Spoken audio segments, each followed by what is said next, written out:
everyone, and welcome to Stars Without Number with the crew of the Gloved Molotov. It is episode 55, and I like alliteration, so it makes me happy.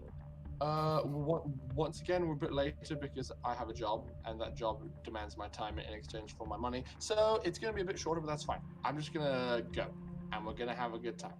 I insist. So, when last we saw our heroes, they had made their way to Yakootah, which is somewhere they have been trying to get to for a very, very long time. Indeed. They contacted some of the locals, basically a group of resistance fighters or rebels that Katalina had worked with previously, who gave them some advice on how to circumvent border control. They told them to put anything they wanted smuggled past customs in an escape pod, and it would be retrieved for them in the fullness of time. So everybody took the time to do that, made any last-minute preparations, including Darius generating some false identities, including for Lockie. I just realized I left my notebook in my bag. I gotta go. It's got stuff in it. Bye.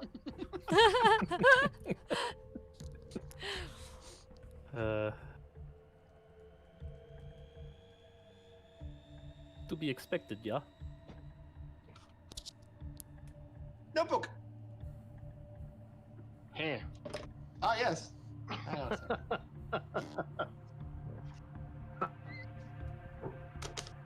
Okay. The names adopted by some of you, we had... Where did they go? Oh, I wrote them down. Catalina's cover name is Laura Kinney, who is a researcher and linguist. Pim's cover name was Scanley the VI, Scanley Yelnak, which is about as on the nose as it sound. And Lockie's cover ID was Shane Kelly, which was used to get past customs. After that, the party dropped by a local university, at which Katalina made a brief deposit.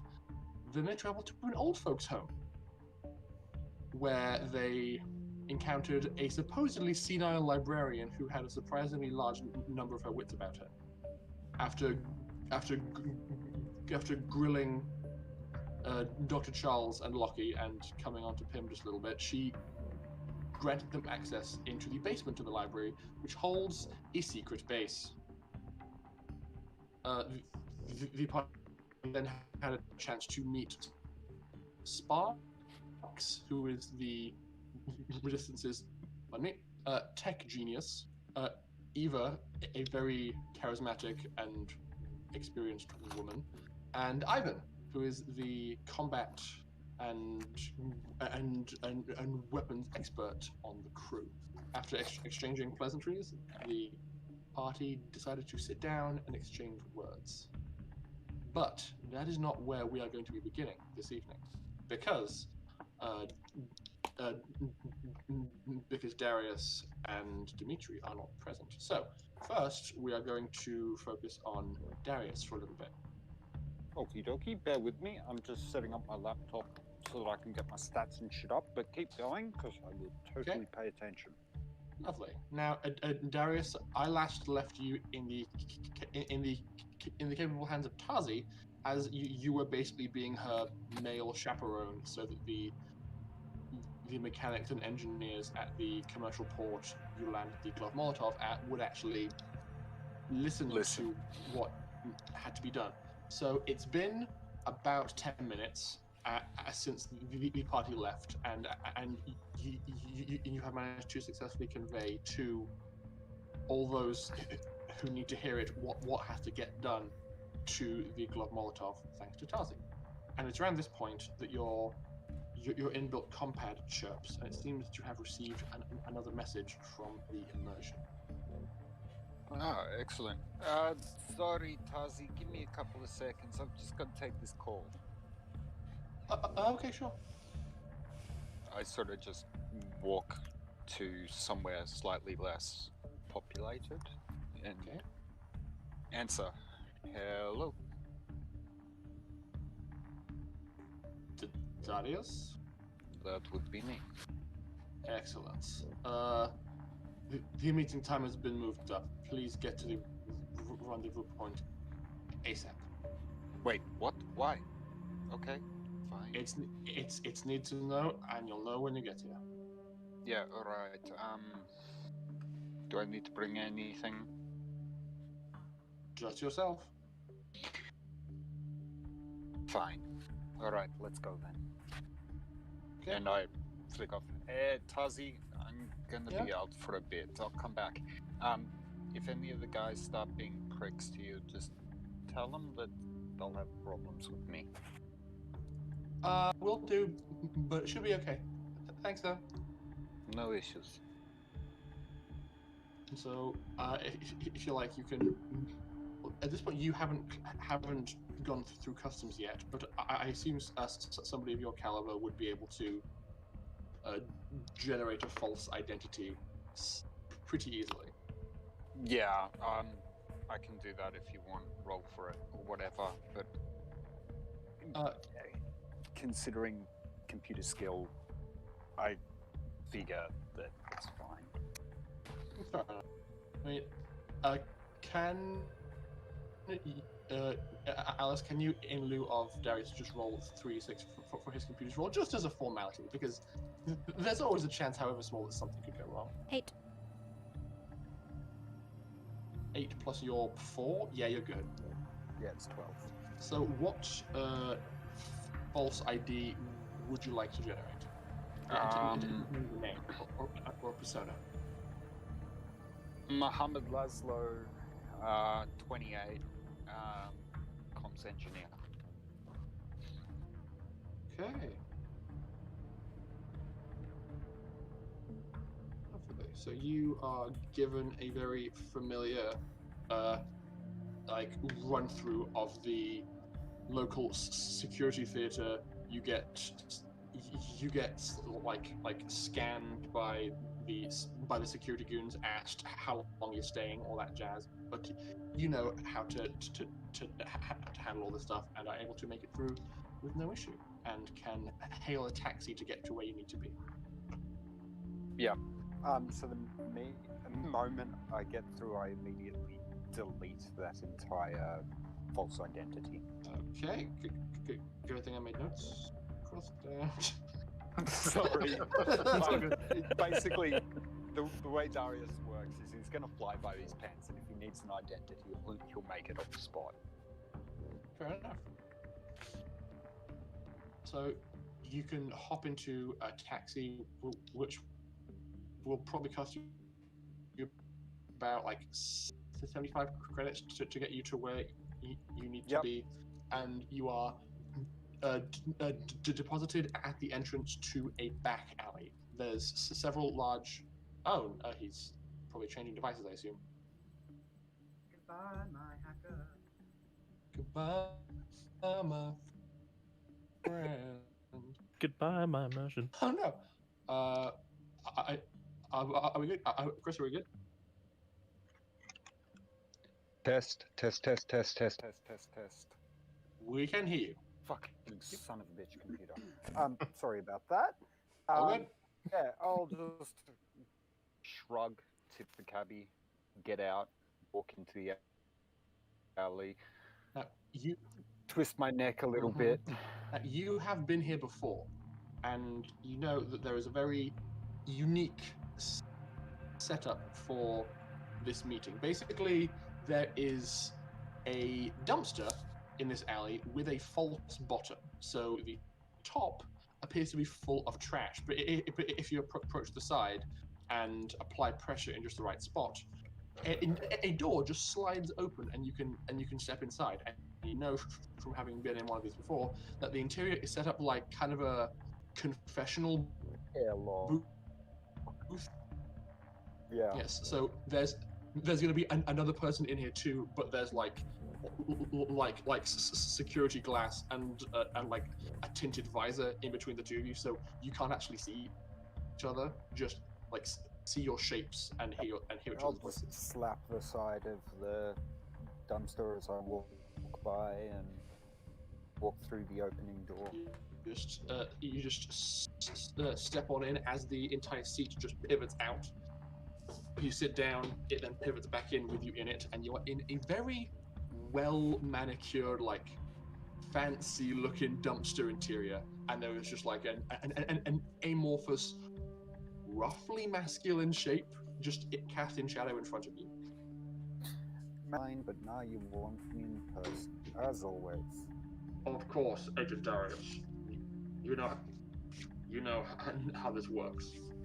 I know how it works. It doesn't mean I have to like it. What's going on? Look, we have two opportunities for you. One will make us even, and one will mean that we owe you one. Which would you rather? And knowing this, you're not going to tell me which is which until I tell you which I want, right? Would you like me to elaborate? Because I can. Go ahead. So, kind of beneath the glass in between you, there's a drawer that can be open on both sides. He pulls it out towards him, drops in a chip, slides it on through, and now you can reach in and pick up the chip if you want. Yeah, I'll grab the chip and go, it's safe, right? No virus? Of course. Who do you think you're dealing with? Yeah, cool. And I plug it into Primal. And just sit him down and just basically converse in my mind for a few seconds with Primal. Okay. What do we got? The long and short of the job details is the job that will make you even is basically there is an immersion agent operating in deep cover here on Yakootah. If you the job what I want you to do is to get a vital piece of information to this agent, kind of as like an update, like really important information that they should know to continue to function in their mission. But being in deep cover, it has to be very, very covert, and they suggest things like infiltrating the morning like coffee stand this person pays a visit to before they go to work and things like that, to try and sneak data to him before you can be even. Yep. The job, which is the will owe you one job, is basically there is a convoy transporting a server from one military location to the other because they don't trust transmitting this information is too sensitive. They want you to break into the convoy while it's in transit and download a piece of information from the server and get out before it arrives. Get out before the convoy arrives where it's supposed to. Yep. So, in regards to the convoy, how quiet? Ideally, we don't want you to give any indication we've been there at all. So, keep the tampering under the down low. Of course. Now, that's not to say you can't have help in creating some kind of decoy or distraction. We assume by the fact that you've arrived on such a large vessel, you have a team and people who can help you with this. I mean, and I sort of go through my mind through the crew of the Gloved Molotov and just tick over each one and go, You do one. One, maybe two. That should do. Well, you have the information. It would be a help if you could choose one of the jobs now. Why do I have to choose? You wish to do Because the both? reward please. You've dealt with me before, you know how I work. Yes, but you did just arrive. I expected you try to acclimate yourself a little more after so much time away. Acclimate. I spent 12 years of my, more than, my goddamn life on this hell-forsaken shithole. I think I know my way around still. Understandable. So, if you wish to attempt both, that basically just increases the size of the favor it would give you to be considerable. Figures. Well, one of them seems relatively safe and one of them slightly more dangerous. What's the timeline for the convoy? The convoy is going to be in motion in 2 days' time. And the other drop, is there a particular time? Not especially, but the sooner the better to ensure our operatives' most efficient work. Fair. There's nothing like information. Well, it has been an absolute fucking pleasure, as always. Sarcasm. Also on your file. Figures. Well, One day, I swear to God, I'm gonna hack you guys and remove that file. Just sort of stand up and like crack my shoulders and twist a little bit. okay. Busy day. It's been good to see you anyway. I swear. Do I recognize him? Have I dealt with this particular voice before? Please roll me a culture immersion roll.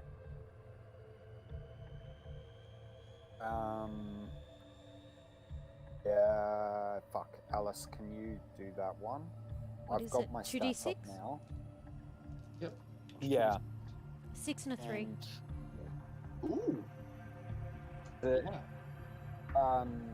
With, it's either straight or if you add intelligence, +1. I'd say add intelligence to recall information. So yeah. Yeah. It's a 10 then.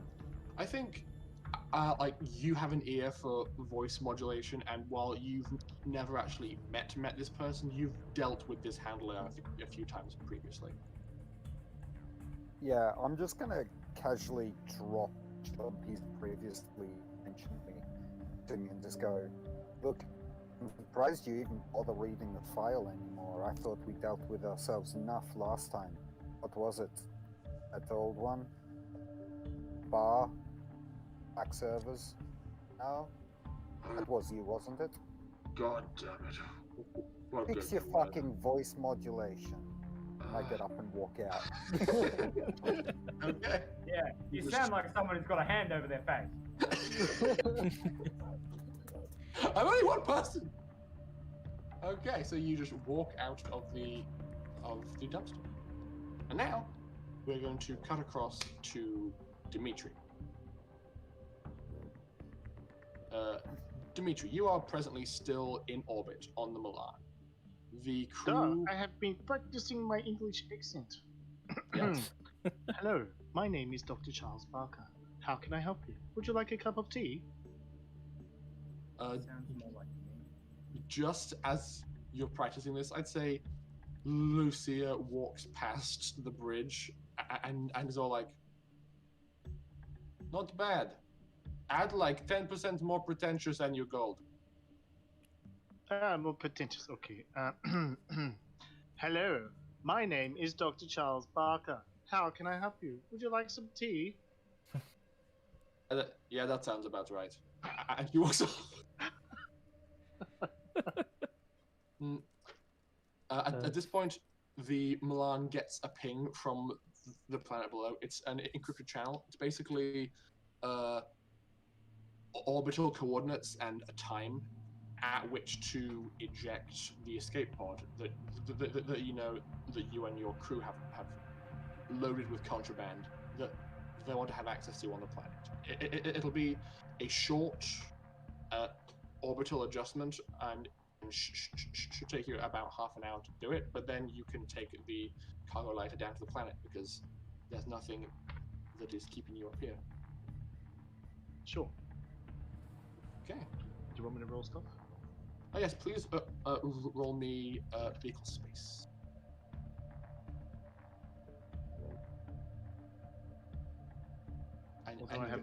Although I have many lovely metal dice, they don't work so long as take. That is a 6. You should have like at least a +1 in vehicle space by now, I expect. I don't know. I'm gonna look. You'd hope. Indeed. I do. So that's 7. Okay. And then if I Do you want me to add enter anything? I'd say so. Yeah, well, that makes 8. Okay, you fire up the ship's engines and very casually, lazily list off to the left, being all like, dum-de-dum-de-dum, don't mind me. And then accidentally, oops, wrong button. Oh no, whoops, and like, Damn, now I have to replace another fucking escape mod. Like, it's costing me a fortune, this bullshit. what's interesting is that just as you press the button and your eye like glances over to the space radar, just at that moment, there's like the entire thing just goes completely white for a few seconds, and you kind of squint for a bit, and then as it comes back down, the escape pod is not tracking. It's not anywhere. It's not visible. That is odd. Never mind. But I can't see, I can't worry about. Exactly. And then, if you like, you can attempt to join the rest of your crew on the planet, if that's what you want. Is Lucia coming with me? You can ask her. Or are we leaving ship unguarded? Would you like to come to planet with me? You need me on planet? I don't think it's good to just leave ship with Dr. Lucy. She weird. She's also not a pilot, so I don't think she could run off. Well, I'm also not a pilot, but I at least can aim gun. Okay, you can stay if you want. I've... Maybe if you try talking to Dr. Lucy, maybe she won't seem so weird. You know, make friend. Well, I could try that. It certainly sounds better than trying to make friend on planet. I don't think any of those burkas are going to fit me. I'm too tall. Just get the bed sheet and never mind. I stay up here. It seems safer. Seems. Yes, excellent. Good idea. Okay, and at that point, she's like, Dr. Lucy, like walks into the kitchen, grabs like the nearest bottle of brown liquid, and just goes, "Hey, Dr. Lucy, you like drinking game?" And just walks off into the ship. We're going to come back to a messy ship. Possibly. We're going to come back to something. Mm-hmm. Perhaps. I think,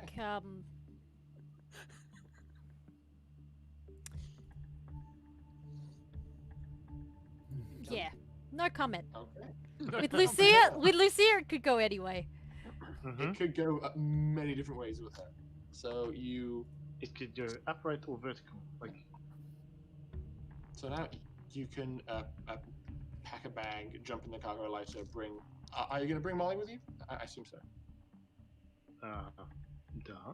Like, why would I leave Molly behind? Yeah. Fair Molly enough. also likes to experience new places. Mm-hmm. So the two of you get all packed up and ready, pile into the cargo lighter, and launch off towards the planet.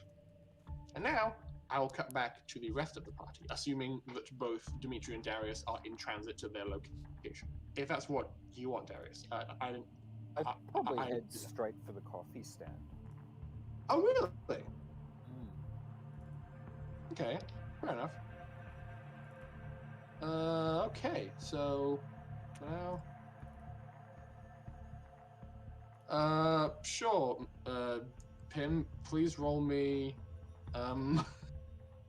computers for your weird ass request.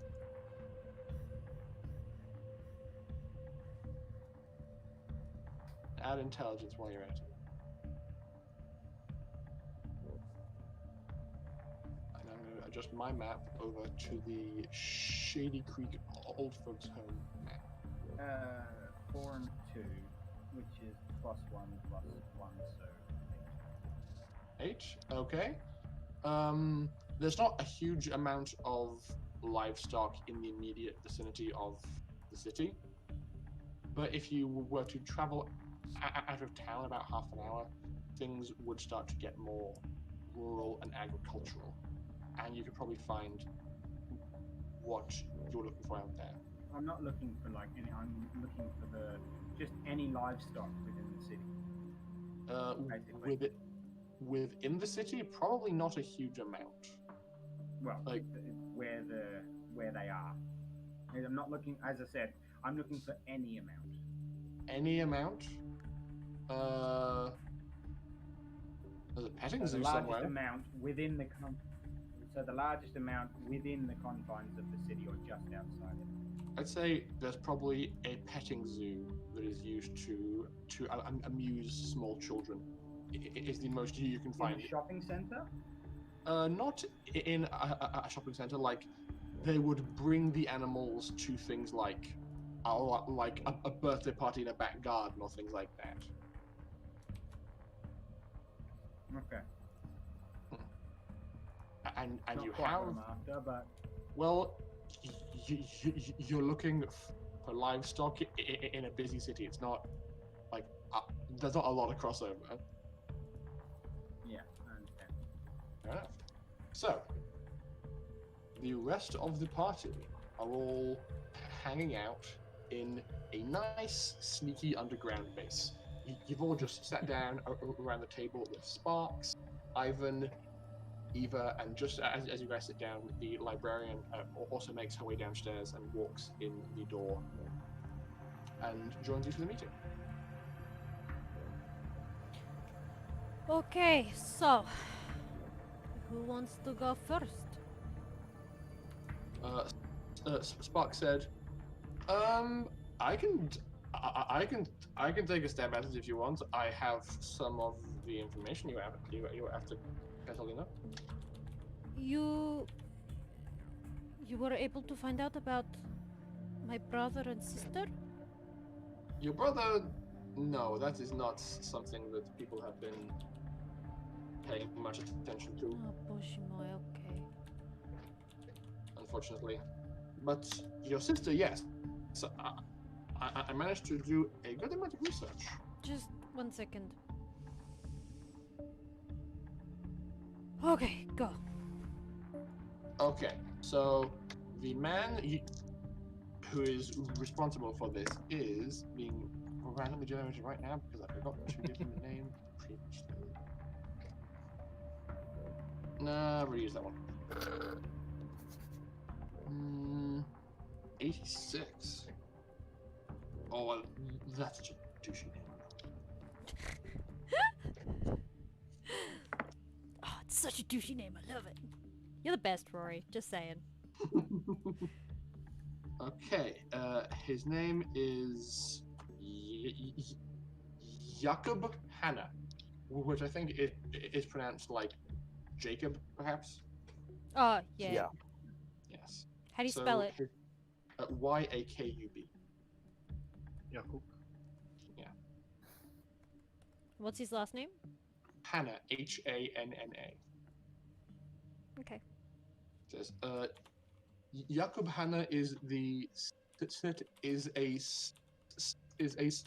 sitting senator in the Yakootah Republic and is the head of their applied sciences branch. He lives within the city walls in the high-end neighborhood and seems to work primarily from a lab on the premises on his estate. But I have tracked his movements to the CBD as well as to the main military bases in towns. He has a wife, 2 children, a boy who is 14 and a girl who is 11, and has a moderately sized household staff, of which your sister is one of.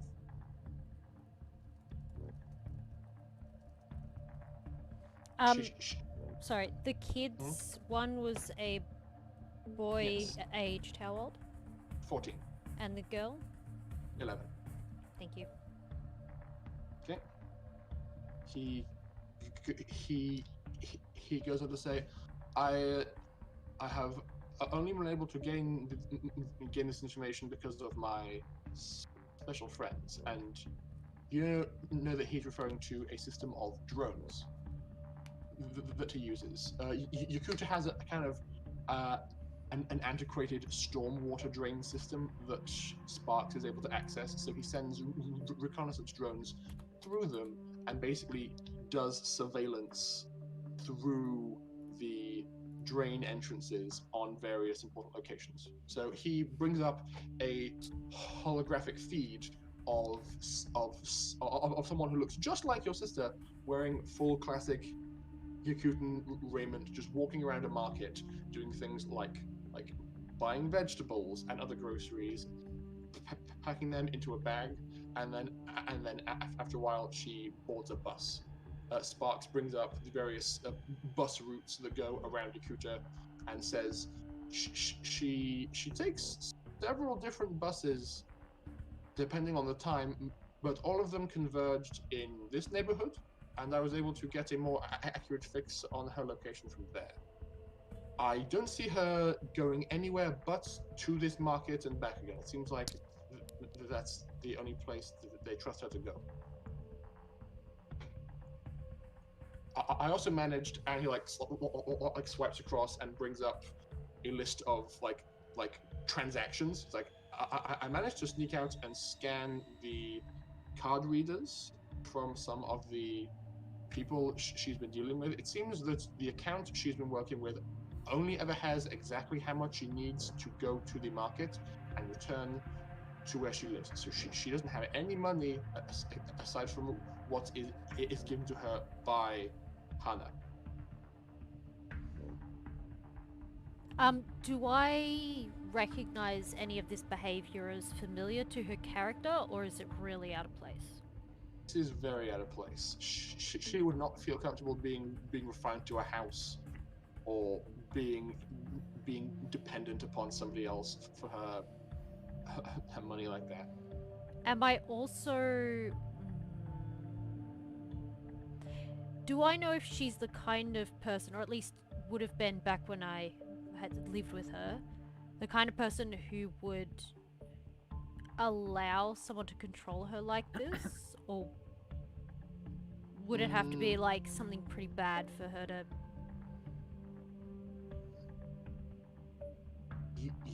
I feel like the only context you would have for this kind of thing would be like her dating life. I'd say like once when she was like 13, 14, she had some trouble with a boy who was being a bit controlling with her, and she took absolutely none of it. And Katalina was proud of her for it. Mm-hmm. Okay. Have you been...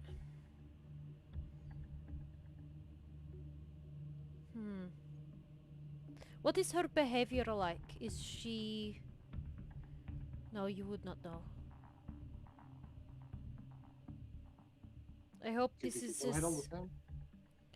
I hope this is as simple as she has reason to behave, but not, well, brainwashing or something. I have no answers for you except a schedule. She's pretty consistent in when she arrives at this market. What can you tell me about this market? It's a large, busy market. It gets a lot of foot traffic from a lot of people, but is also very consistently patrolled by Yakootan guards. There's a lot of public transport that goes to and from. It's a market. Does she always go to the same stores? No, she shops around and finds the best produce. She is just buying food?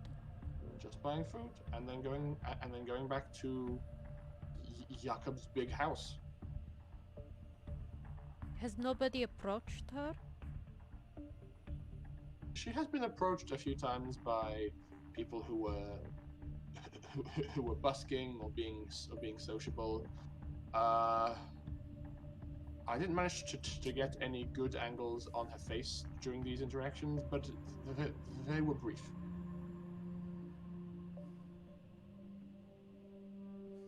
Okay. Something is not right.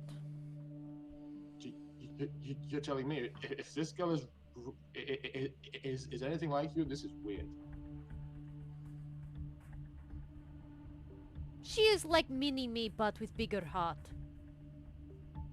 Oh, okay, good to know. I will add that to my algorithm. And he starts typing away. At this point, Eva piped up and says, "So, new friends of Katalina, what is your take on this?"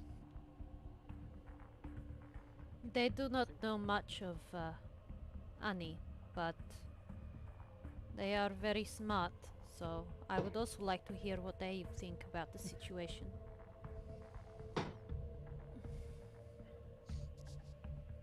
Well, depending on what's happening at the house, it looks like she's being held prisoner.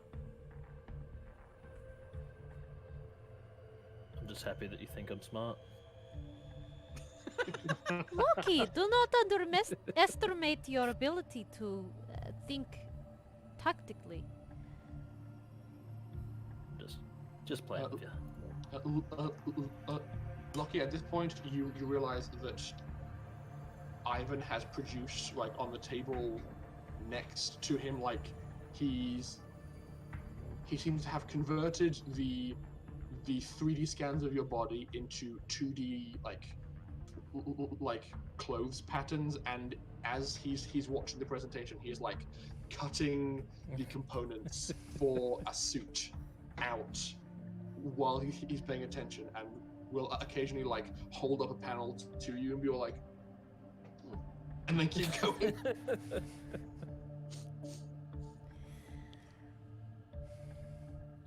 Charles is thinking to himself, it's about time Lockie got some decent looking clothes. Is this behavior that Annie is expressing similar to that of the other workers of this location? Of this household? I haven't had as much time to scan the rest of the house, but I've seen some traffic. It seems that a lot of the staff, especially those who are from Yakootah, come and go on shifts. But I've seen that Anna and maybe a few other people don't seem to go anywhere else but this house, implying they live there. So in other words, this Hana is keeping slaves, for lack of a better term. Duh, but what I do not understand is what is keeping her there. I would be very curious to learn this myself, but I've been told not to engage. And Eva says, yes, that's right. I didn't think it prudent to butt in on something so sensitive. That's okay. I feel better handling this myself. When was the last time you saw your sister? 5 years ago. Is there any chance in between now and then she may have gotten herself a partner that they might be keeping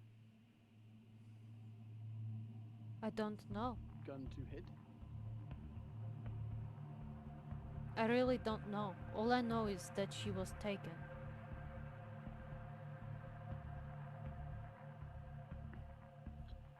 There's one way to find out without drawing attention to ourselves.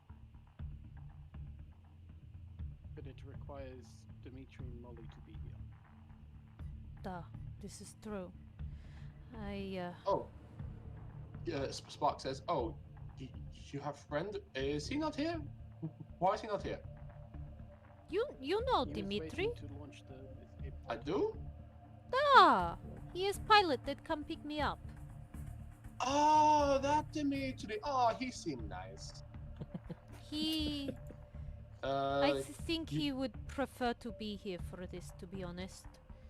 He is very close with my family. Well, I sent that big dumb ship of yours the coordinates to launch the escape pod. It was a bit ago. He should be done by now. Hang on a second. Big what now? So Sparks basically calls the Milan, and after it rings for a little bit too long, the answer is in the voice of Lucia, and she says, "Hello?" And like this is on speaker, so you can all hear it and talk back. "Hello, who is this?" Lucia, it's Charles. "Oh, hey Charles, how are you doing? Are you on planet?" We are. Have you been drinking? "Oh, just a little bit. I want to get to know Dr. Lucy. Hey, you want a refill?" "Yeah, of course you do. Come on, sweetie. So, what's up?" How long ago did Dimitri leave? "I don't know. It was about you hear the swishing of a bottle. Maybe 20 minutes, I guess."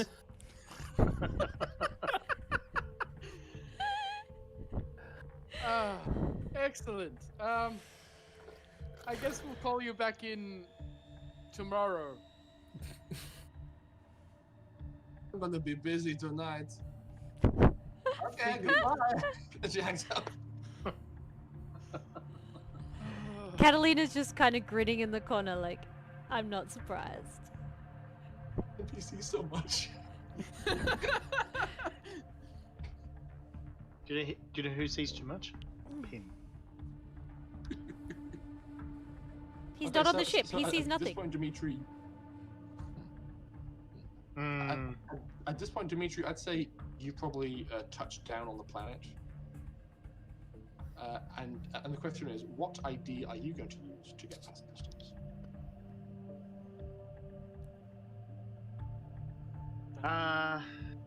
This is a good question. Because you, as yourself, haven't committed any crimes or done anything that the Yakootans would know of to potentially persecute you. The only No, issue is that, except for my family name. yes, is that you are listed as being Harboner. I have no idea. I probably would have made you one, because I think I would have been aware of who's capable of hiding themselves or not. Fair enough. This is why Hello, I'm the my only name person is- on this planet that I've. My name is Muhammad. That is Oh, come on, give me a bit more creativity than that. MUHAMMED MOHAM. Hey, it is possible. It is my Okay. right name. And Alice, can you roll 3d6 on behalf of Darius for a false ID for Dimitri? Nope. One. So a 5 5. plus 4 is a 9. Oh. Okay, Darius, are you okay with that? It's not my best work, but I probably would have turned around and go, fuck it, it's Dimitri. He can talk and drink, he'll be fine. Okay. So, what name are you going by, Dimitri? Muhammad, it is good name. So, I is would there a have gone prophet? with Born Schwept Guzman. That's why it's shit. Born Schwepp Buzzman? Guzman. Okay. Pick your own, I'm being a dick. So Dimitri's false ID is Muhammad.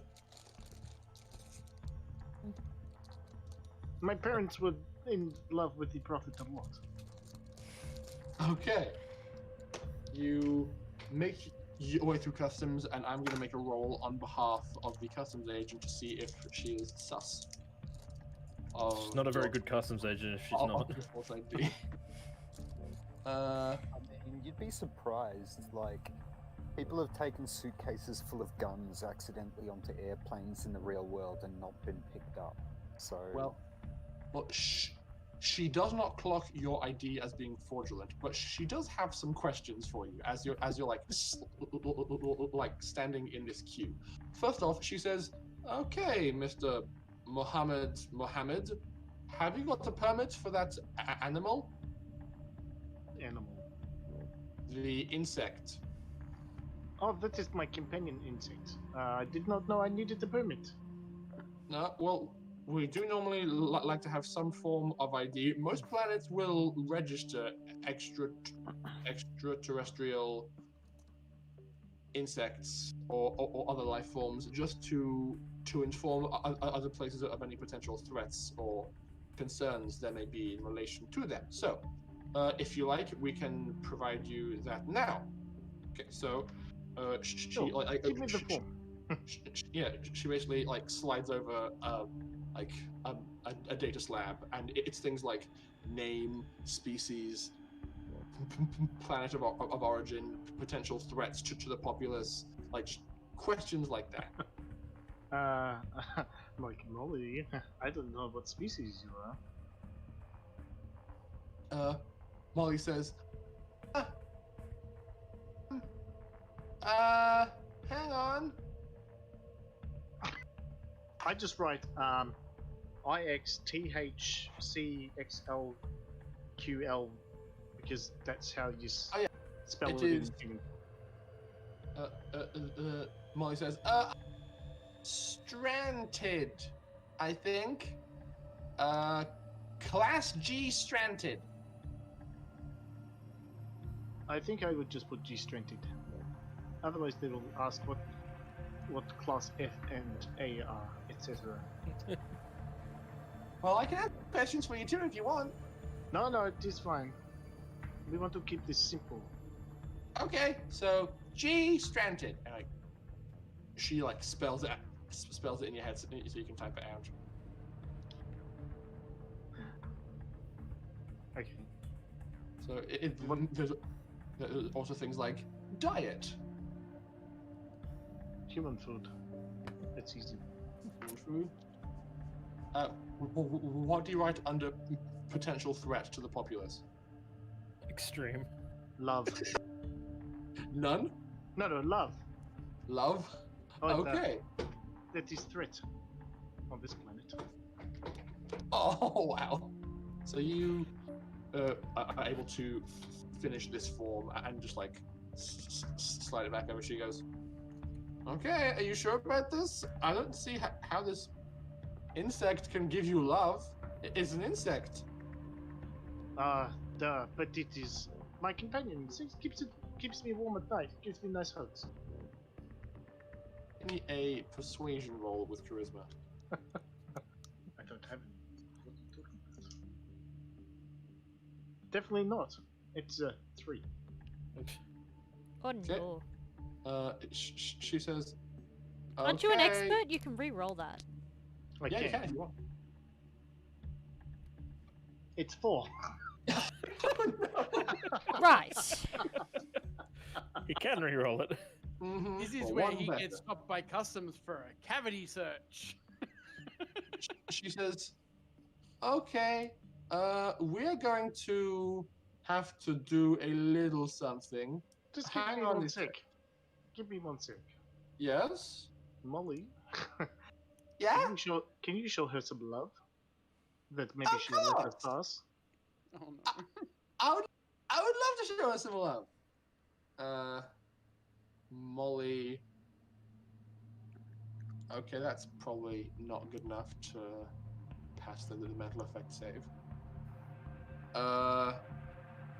You are just standing there, customs, and the lady in front of you just begins to blush quite noticeably.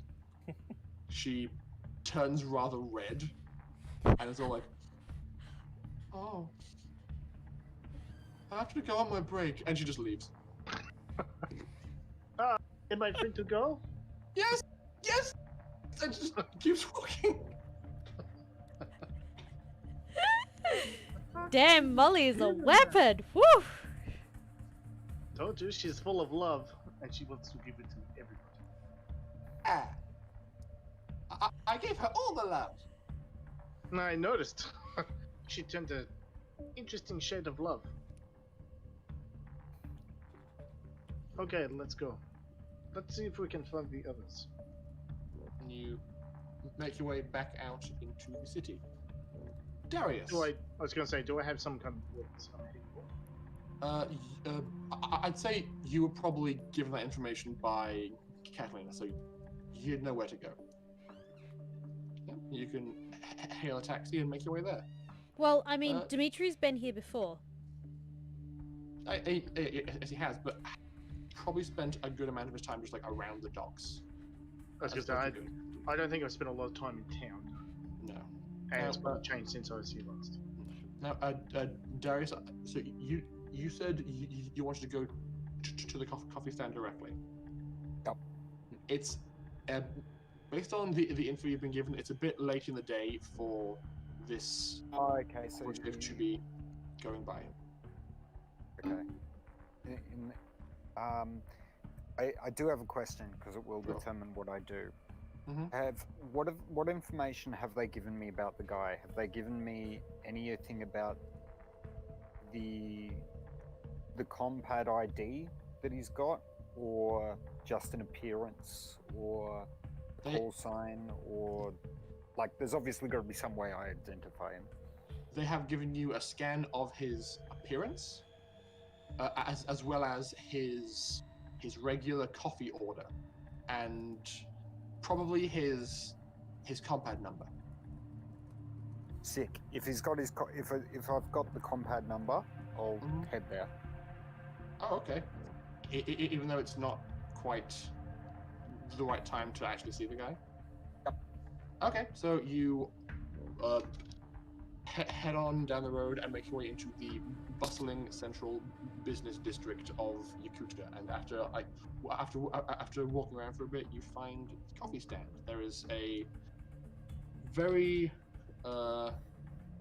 apathetic-looking like teen who is manning this coffee stand, just standing around brewing. There's just like lots of black coffee being served and the occasional pastry on display. It seems pretty basic. I'll walk up and just start ordering. Okay. I've got to do this. Oh, hello, sir. May I take your order? Yeah. Fuck your noise voice is annoying. Just a black coffee. Query. Will you be here tomorrow morning, just so that I can avoid you if you are? I got hit by puberty pretty hard. Yeah. Look, are you here tomorrow morning? I'm here all day, every day. It's a really exhausting job, actually. Yeah. No. Shit. I feel it. Yeah, okay. I'm gonna quickly, using my internal comms, check around for any signals in the area. What kind of signals are you looking for? Anything that can support a connection. Okay, there's probably several other people's compads around, including the coffee server, as well as probably some closed off networks from surrounding buildings. Okay. Is there anything that I know will stay in place that I can access now? Make me a perception check, because now basically you're just like scanning the area, trying to correlate the available signals with their sources. Can you roll that, Alice? What do you need? 2d6? 2d6.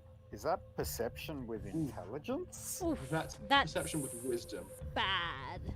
So 3 on the dice. Can you re-roll it? Okay, those dice are going in jail. I'm gonna get new ones. Go on the re-roll.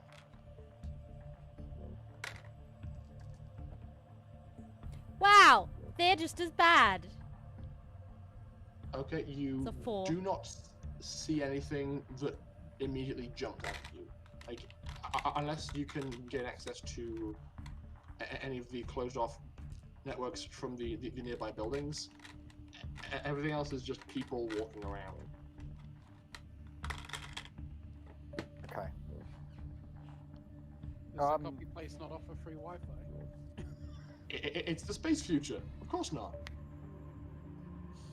Actually, they've got a payment terminal, don't they? Does that have connection to it? I'd say you would see it, but it's got like the expected security. However, most people probably would do the whole like pay with their phone. Oh, people pay with their phone. Where it's all like, oh hey, boop, coffee, go. Yep. I'm just gonna go, yeah, thanks, and I'm gonna put my hand on the payment scanner and try and do an insertion hack into it. I'll simultaneously, while on the underside of the table, placing my last line shot. Okay, so you reach around and find like a cable that's running to this scanner, and just like press it up there. Roll me 3d6 for computers to hack this thing. Ellie. A 2 and a 4. 3d6. Oh, 3. Sorry. Yep, good one. 2 and a 4.6 So 6 plus 4, 10. So it's 10. If you're doing it hastily, what is the hack you're aiming for? Because I think, considering that this is like pretty basic tech, that could work.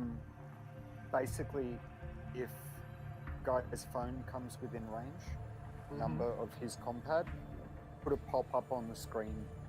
It just has my number that blinks. Okay.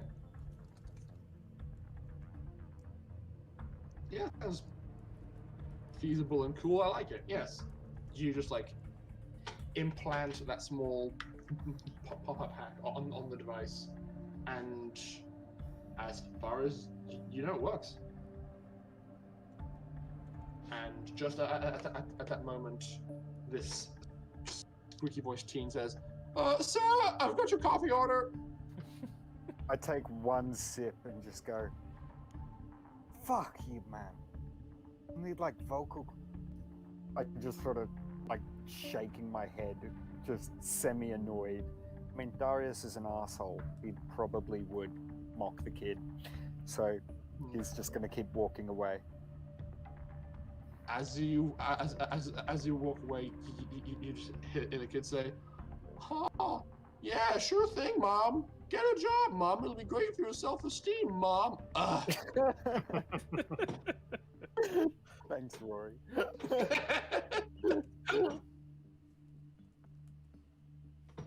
Okay, and now you have set that up.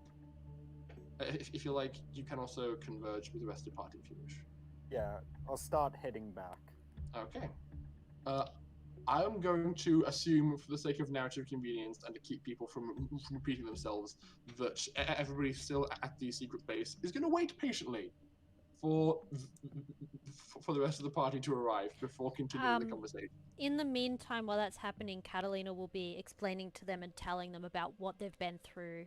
Oh no, yeah, what she's been through and the party have been through, and what's happened and why she looks like she looks like. Fair enough. And I'd her say, two now near-death experiences, or rather, death experiences where Charles has brought her back to life. Fair enough. Are you entirely honest, or do you withhold certain details? With these guys, I would say she's entirely honest, except specific details on locations of certain things, like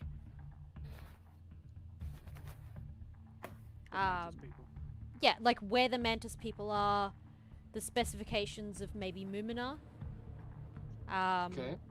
things that she doesn't want, or things in general that we don't want anyone to know the location of, or the whereabouts of, or the existence of. We won't tell them either, but at the same time, we'll let them know about other things. She trusts them more than your average person. So, like, she would probably tell these guys more than she'd tell her own family.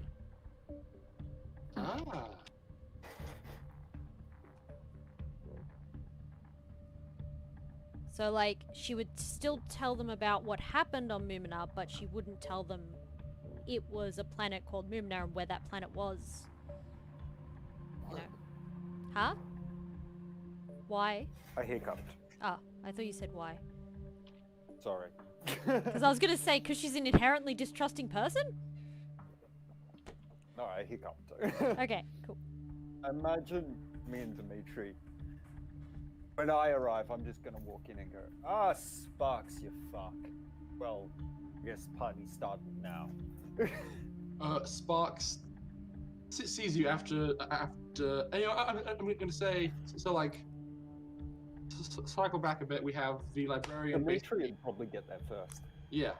So I'd say that the.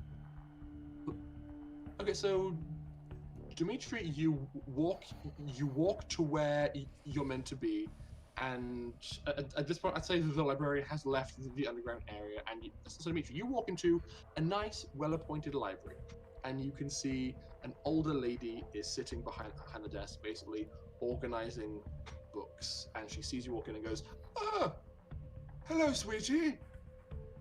Can I help you?" Perhaps. I'm looking for. Yes? I'm looking for books on the friendship and underground railways.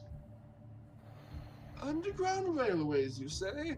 We don't really have many of those on Yakootah. Allow me to do a quick search.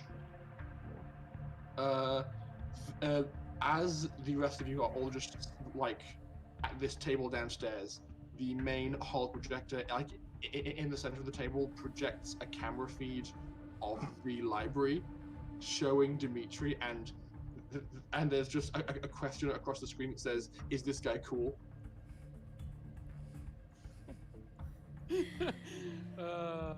He is very cool. Sparks will reply that, and after the librarian does more search, she says, "Yes, I think I have exactly what you're looking for." Okay, but one last question. If you don't have... Oh wait, never mind. Do you also have perhaps books on flying bears? Flying bears? I have some fairy tales, maybe. Yes, just the one. It's a very obscure title. I think I've obtained a copy from Harbona many years ago. No, we have great stories there about flying bears. Interesting. Would you like to borrow a copy? Of course. It would be I have not read it in some time. Well, right this way. And like just as she's pressing more keys, Darius, you like walk in the door behind Dimitri and just kind of bump into him. I'm actually gonna play it cool and ignore him, just because I know that this is probably not the place to let on that we have connection until we're in a safe room. So I'll just like browse a shelf. Okay. You walk on and ignore Dimitri and the librarian and just start looking around, like, and as you're ignoring them, like the librarian makes eye contact with Dimitri, kind of raises an eyebrow and goes, "Excuse me, son. Is there anything I can help you with?" Is there anyone else in the library? Nope, just the two of you and her. Bearing in mind, this is a library kind of out the back of an old people's home that you had to walk through to get there. I turn, look over my shoulder and just go, porn, drugs, rock and roll, Sparks.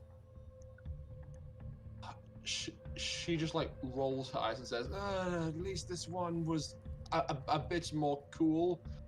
God. Darius. Like she presses more buttons, and one of the shelves just like splits in two and reveals stairs that goes into a basement area. As I'm walking down, Dimitri just hears me, "Fucking cloak and mirrors bullshit. Fucking Just like muttering constantly. You probably get hit in the back of the head by one of the books as you're descending. Yeah. Is it War and Peace? It's as it falls to the ground. It's a copy of proper etiquette and decorum, and the librarian just says, "Mind your language in here." Smacks you with a book. Yes, Granny. And I keep walking. Whatever. Take a left, then another left, and she opens another door that leads it into the actual base, and then walks in with you. Then the two of you enter the room, and yeah, Darius, you see Sparks at the desk. Sparks, you old son of a bitch. Do I know Sparks? I'd say you know Sparks by name. He's probably the guy who called you and told you to pick up Darius and Katalina. Yeah, and not. This is Sparks? Wait, we all met him. This little shit? Yeah. Yeah. I don't think he would be bigger. Dimitri! Hello! Also, that's hello. a little bit rude. Nice to meet you too, big guy. Darius! It's been a while. How have you been? Better. Yeah, Well, anyway. Look, Darius, be careful with this one. He's a bit up there. You mean like me? Just raise an eyebrow. Yours is infected. What? No, yours is Misheard. Oh, okay then. Yeah, I'm just gonna scan the room. And is everyone here? At this point, everyone's here. In fact, I should probably acquire tokens for the rest of you, and I will of course describe the room for your benefit as well. Dimitri, Darius, copy.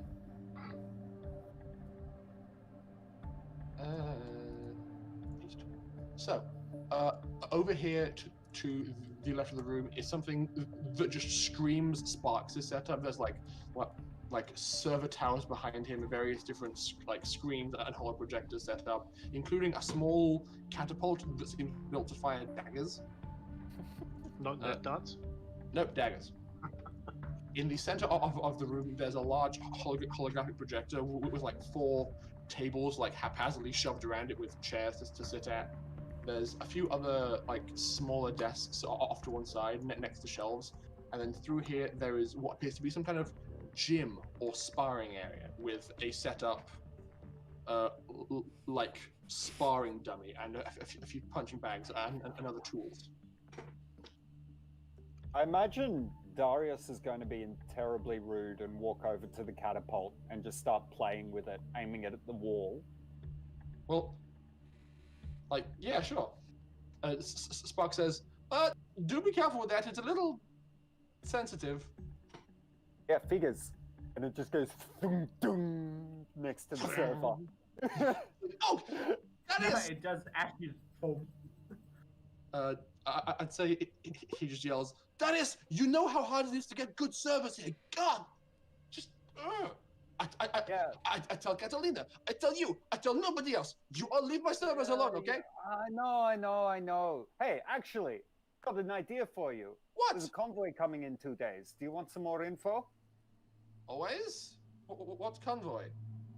Yakootah one, perhaps, yeah, I don't know what's on it, but I'm pretty sure it's got a bit of data. Okay. This Anyway. news to the rest of you, this news to me. I just sort of shrug. I got bored. And then I just sit down at his desk and open Minesweeper on his computer. Sure.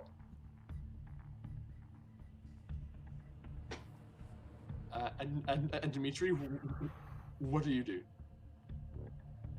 Look around the room. Poke things. You know Sit at the table. Actually, I think I know what might happen as you walk in. Ivan probably would stand up, put down what he's doing, approach you, and give a very, formal religious greeting to you. the expected greeting that one would expect from a worshipper to give to a brother or something like that on Harbona. Okay, I return it then. He says, Katalina, you didn't tell me you were traveling with a member of the clergy. Look, I will be honest. It is not exactly the first thing that crosses my mind when I think of Dimitri. He is like big brother. He and I go drinking together all the time. But Big brother Dimitri. Big brother Dimitri, you know, not like just brother Dimitri. He's like family. Okay, that's nice, but I not had a good press circle in years, so later on we're going to be doing it. Okay, duh. You want to do it now or no? Just start No, Dimitri, we have... Wait! I need to tell you about Annie first. Oh, you have news of Annie? Duh. Come, sit at table. Darius, stop doing what you're doing. Come over here. I'm sure Spock's... He's fiddling. It is... Hang on, just give me a second. Spox is going to ask me to hit you later if you don't get off his computer. Alice, can you roll 2d6 and then 3d6? Yeah. Is this you hacking Minesweeper? A 6 and 1 for the 2d6. Yeah, so that's a 8. Wow, 2 6s for the 3d6. And that's a 16. Okay, so here's what happens. He hacked as you're there faffing about, Darius, you. I would say I'm not being particularly stealthy. I don't particularly care if he catches me. You basically brute force through Sparks' firewalls like a freight train, but the security flashes on the screen just long enough for Sparks to catch it because Sparks rolled 2 6s for his perception check. Yep. So you are already tunneling through his data, but he like turns around and goes, "Yes! Oh my God! Could you?" He jumps. I up just and hold up a finger and just go, 2 seconds, Sparks. This is shit. Give me a second. No, he keeps on walking and is like very emphatically like slapping you in the face and around the arms, being like, "This is some. I swear to God, every time someone new comes into town," and he's just like not actually hurting you, but just like trying to distract you. Yep. A few seconds later, his phone pings, and it's got an encryption string that is about 200 characters long, and I just get up and go, "I fixed your security." Security was fine. It's fucking garbage. That took me 20 seconds. Swear to God, every time we are in the same place, it's the same conversation. Yours is best, mine is not best. I'm trying to be polite, but you gotta be a dick about it. Come on, Darius. Yeah, but you reckon you can break that? Guys! I have not had enough alcohol to deal with your shit today. Sit your asses... You can actually drink alcohol. But you can also turn your ears off, you know? I can't do this. Good point. I sort of just put a shoulder on hand on Sparks' shoulder as I get up and move by him and go, "You're right, that was rude. That said, it should be good now." Katalina, this is just the dick swinging for nerds. Duh, okay, but try throwing something more useful like punches. No, don't do that. That can come later. Sit your asses down at table. We have important things to talk about. You can I feel like at this point when you piss look over together later. I feel like at this point when you look over at Lockie, he's been forced into a suit that he does not want to be in. I'd say at this point, it's like the equivalent of the suit jacket is now entirely held together by pins, and it's inside out, but it's being put on you to like check the size. So you're standing up, arms out, being all like, He's a mannequin at the moment. A slightly alive mannequin. I'm like, Lockie, you look different. I don't want Don't. to talk about it. Good, but different. Well, whatever. And I said, I sort of shrug a little and go, look, sorry, Sparks, but your safety is our safety now. And like he sits down and you can see that basically he's pulled up his code and is now actually comparing it to yours and is like kind of annoyed that you're right. Sparks, don't do that to yourself. Look, I have something more useful for you to think about. Yes? All I have to say is I am sick of nanobots. Can you please make me something that will stop them? An explosive or something that will just kill them. Be gone. That's... What? Someone else tell this story. I will get way too angry. But let me just tell you. Okay, we need to say... No, this is too long story. Long story short, shitty AI is controlling Papa Darius. He is asshole, and he did bad things to us, and I died. I'm only here right now because of Pim and Dr. Charles. They saved my life. I'm also a little bit fucked up now, but that's fine. There's a different story. Also, I'm really craving steak, but that's a different story again. When was the don't last do time you want to had one like of your try own to English? half explain it this time? Anyway, I can't remember. At which point I go into my thing, get one of the iron supplements, go over and be like, Her arm implant is fine. It's got as much as she needs for right now. Yeah, you check on it and it's fine. She is just a craving cook. don't make me. She just really wants steak. Don't we all? Okay, so when we go to this planet, two-member Darius and Loki get implant. It was not good implant. Essentially, they have personality wipe. And let's just say, long story short, to save their lives, I make deal with evil AI.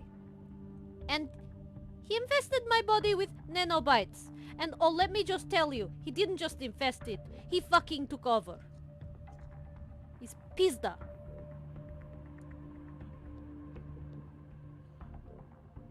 Ivan kind of turns around from the like tailoring he's doing and says, "Yes, but you win, though." Oh yeah, after they kill me. Then what is the problem? You're alive now. You win. Good job. I'm proud of you. Keep tailoring. Ivan. No, we need to go back and show him who's boss. Sparks, I need something to destroy him.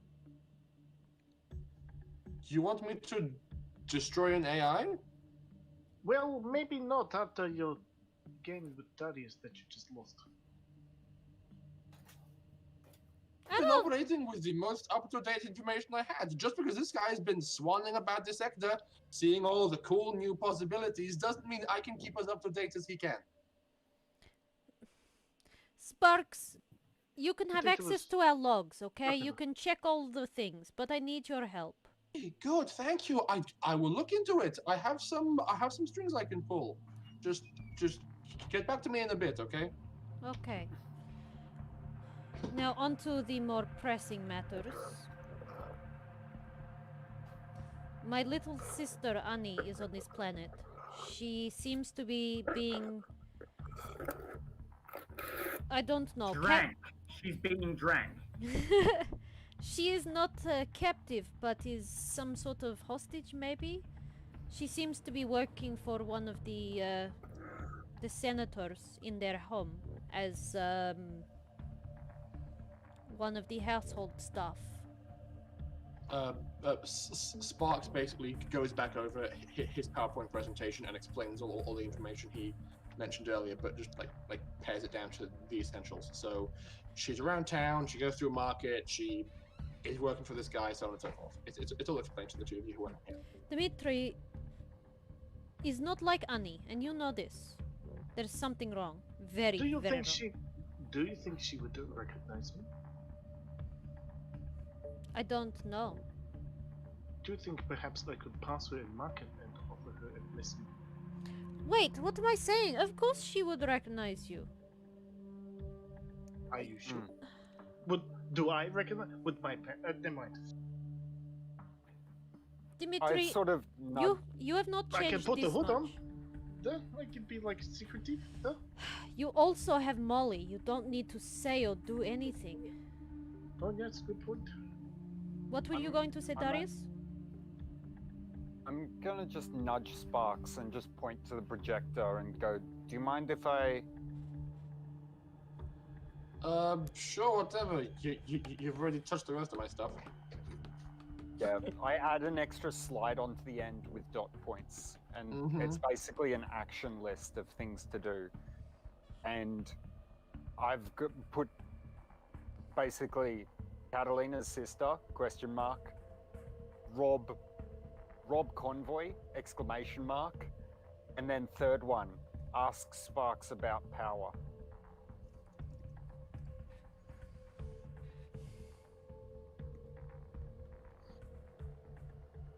Oh, and So, just so you know, on the note of this AI, he did try and take over this planet.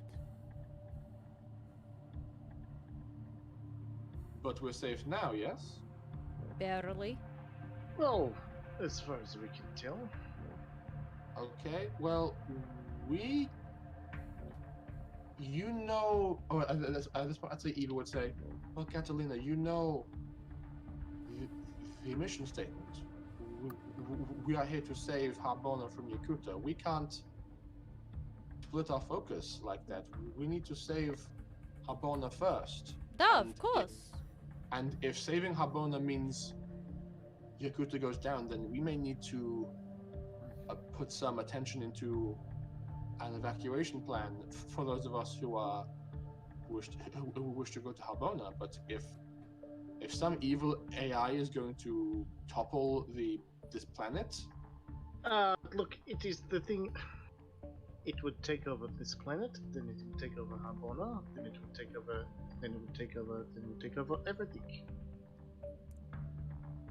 oh, Duh. Oh, Look, is not immediate problem. Problem first is save Harbona. But evil AI would to dot point list and save Harbona to dot point list, and then I start reordering them in, put a title up top saying cruise priority items, and start and reorganize them based on time sensitiveness. look, I think we need to save Annie very quickly. I don't know what trouble she's in, or how long she will be able to survive. All right, and I move that to third place. after what? Darius, First is Darius, Rob Convoy is second because it's got a 2-day limit, and the first one at the top is ask Sparks about power. Darius, you know how quickly someone can disappear. I know. The thing is that the second point on this list could help us with the third. And the first point on this list, well, we can solve that right now. Sparks, can I ask you to do me a favor? oh, How much knowledge do you have of the power grid on Yakootah? you know that's a dangerous question to be asking, right? Especially amongst our circles. I know. But, do you have an answer? Just out of 10. Out of 10, honestly, it's a 2. Right. Yeah, I thought that might be the case. Look, Look.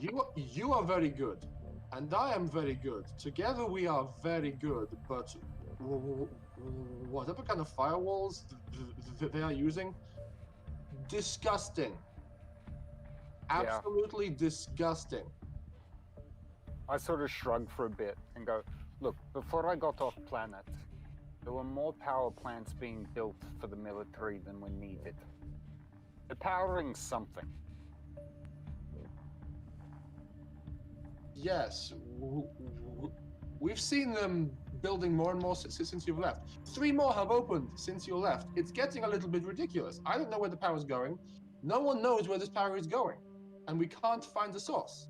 It's something we've had to accept, regrettably, because they're being so goddamn careful, and I hate it.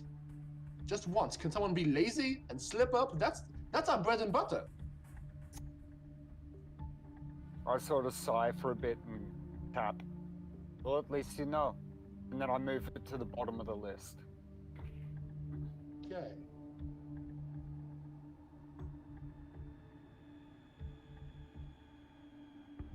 Well, now the top of the list is the convoy. Convoy. Emmersion sent me this, said they would owe me a favor.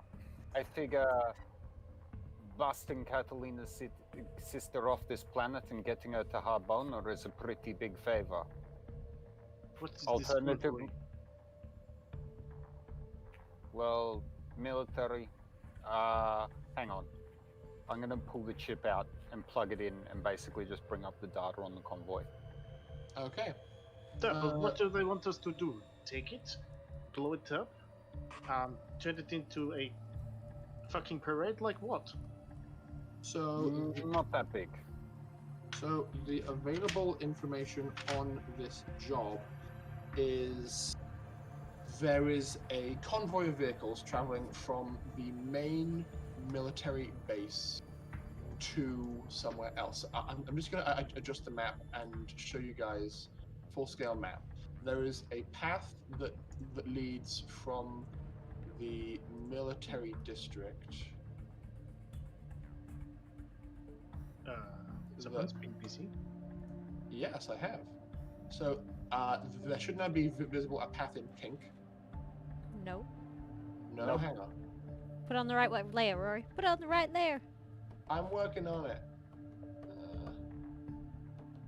Oh, token layer. Oh, there we go. There it is.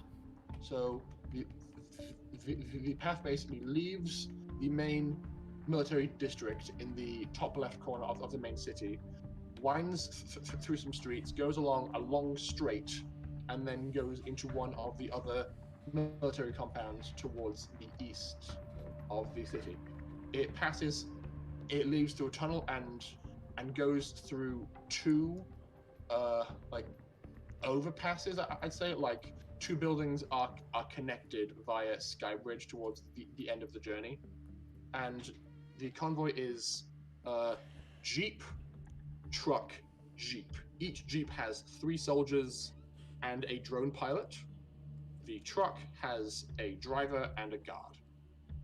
And it's basically going to do this path being escorted, and the mission is get somebody inside the truck, download some data from the server, and get out before anybody notices. That's what the immersion gave me for a favor. If we do it, that favor can lead into job 3. Alternatively, we prioritize job 3, and I don't know. I guess we won't get this one done if we do. So what do we have to do with the convoy? Just take it? Right. No, it's got to stay, well, as little tampering as possible. Invisible. Oh, so we need to protect it. Yet. We need Less to- again, steal something from it. Data. I need to get on board one of them. Or Sparks, maybe. No. I don't do field work anymore. You know what happened last time. I chuckle slightly and go, yeah, if you've gone fucking soft if your computer's anything to go by. Darius. I turned my hearing back on. Did I miss anything? What? Why did you... Oh. Oh. You told? Pim, that's... Oh, I'm sorry. That's... Oh. No, you didn't miss anything too important. The dot points on here, this screen is pretty self-explanatory. Explanatory. This one. Thank you. What have you been drinking today? I have not. Look, I know 3 languages, okay? Sometimes I get confused. Ah, that's his problem. You have not drunk enough today. Probably. What is the going Pulls out vodka. What is the I sort of turn to Katalina and I go, look, the immersion favor is time limited in that it's 2 days from now. If we do it, we can waste, well, I don't want to say waste, but we can use the favor for your sister, or we can delay it and maybe use it on a later dot point. I think first thing we should do is reconnaissance. We should investigate and check out both situations, find out everything we possibly can as quickly as possible, so that we can make an informed decision as to which one we should prioritize. Because if Annie is not in danger, and she can be okay to stay where she is for the time being, then the convoy can take priority because it has time limit. If Annie's life is at risk, it might be different. That's partly why I was considering this as part of the favor. If we want to rescue Annie without her getting shot in the head, and then I sort of catch myself in words and just I mean, if we want to do this keeping her safe, it's probably best we go in with good info. That's why I say reconnaissance. I think we should also scout out the estate of the senator that she is staying with. Sparks, do you have blueprint for a home? Sadly, no. I've got a rough outline from some drone scans, but it's pretty rudimentary. You don't think you What's could the hack set? into construction histories and find out architecture plans? For anybody else, maybe, but this is a high-end house. I couldn't find anything on record. Do I recognize the name? Yes, The name is you probably would Yakootah. definitely recognize the name. Yes, Yakootah. You, being from this planet, would probably have seen things like news broadcasts, perhaps the occasional speech where he was making like proclamations, or like if the Chancellor was making any announcements that pertain to applied sciences, he would like call up Jakob and have him like field questions from like journalists and things like that. So, have the Emmersion ever come in contact with something against him?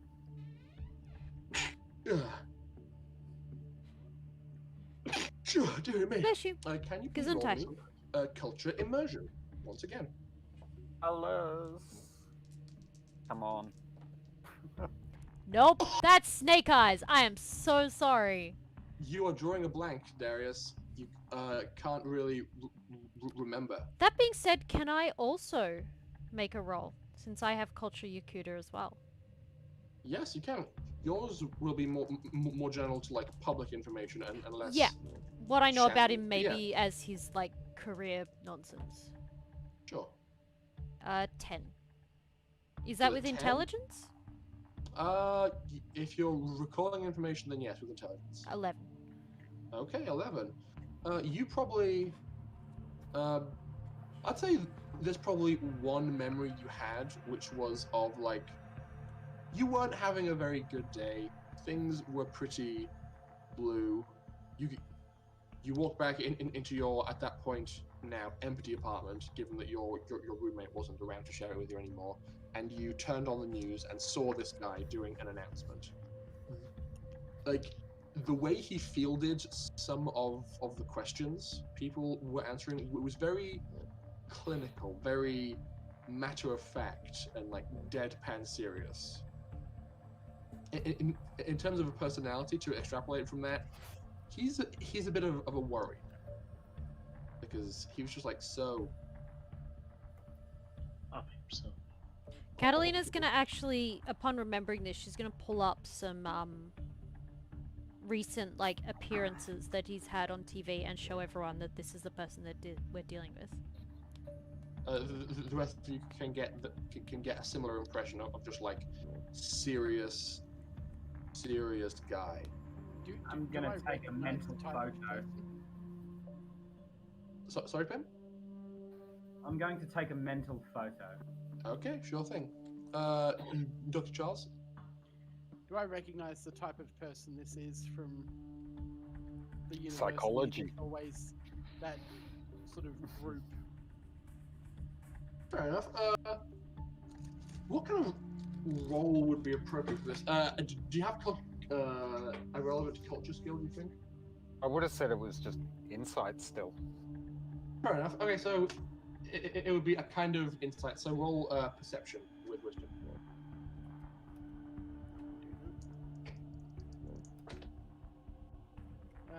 8, 9. 9?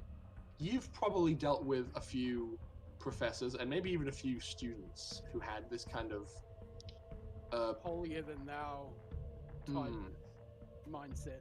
Like the people you dealt with were always like the top of their class in their high school careers. Nothing really challenged them, and upon being challenged by university, they didn't respond well. Some people threw tantrums. Some people like folded in on themselves and just became very like reclusive and didn't really interact with people well. And some people rose to the occasion and became very dangerous, like controlling.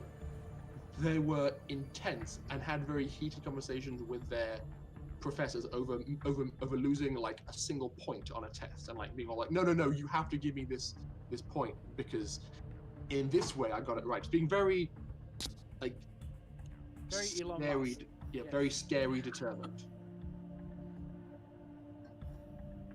Looks like a dime a dozen prick in a suit to me. Yeah, I recognize the kind, but quick question. How much power is being fed into his house?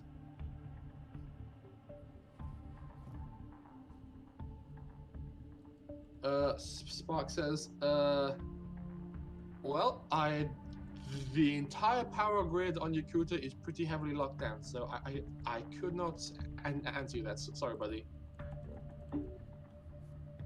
Okay. What kind of power lines into his house? They're all underground.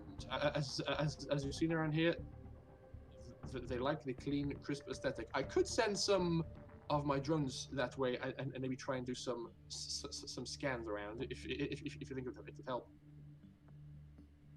It'd help me to know what type of power they've got inside the property to know maybe what they're working on. Good point. He like in a wheelchair slides over, presses a button, and you see a feed of like the inside of a storm drain, and hear the buzzing of blades as a drone like gets plopped in, and he's now like manually controlling a drone through stormwater drainers. Or like it'll be a bit, but I'll get there. Just carry on talking as he like flies it around.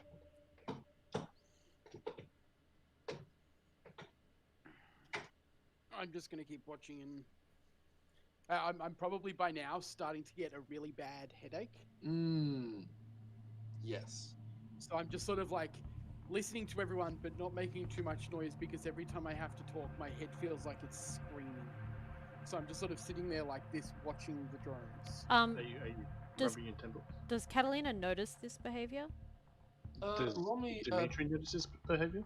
In the 2v, roll me a perception with wisdom to see if you're feeling insightful today. Whoops. No, 5. Whoops. 5? Also 5? Hang on.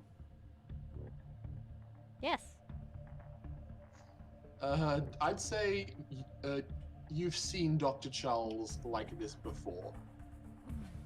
He seems like himself, but just a bit on edge, which could account for the fact that you guys are now in the thick of it, and it's a very intense situation.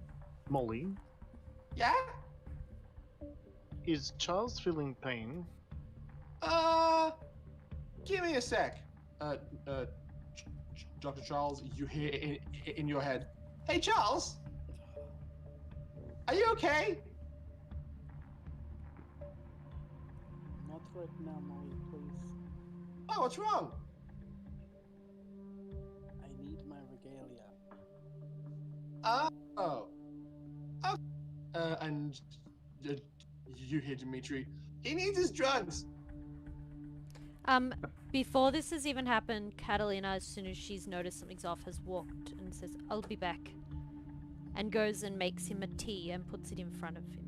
Or, like, by the time they're done with their conversation, some time will pass, but she'll put a tea in front of him. Molly, can Thank you, you, Katalina. No, you don't look so good. I will be fine. It's fine. can Molly draw off some of his pain? Do what now, sorry? Can Molly draw off some of his pain, or channel it through to me, or just ease his discomfort? I'd say Molly says, I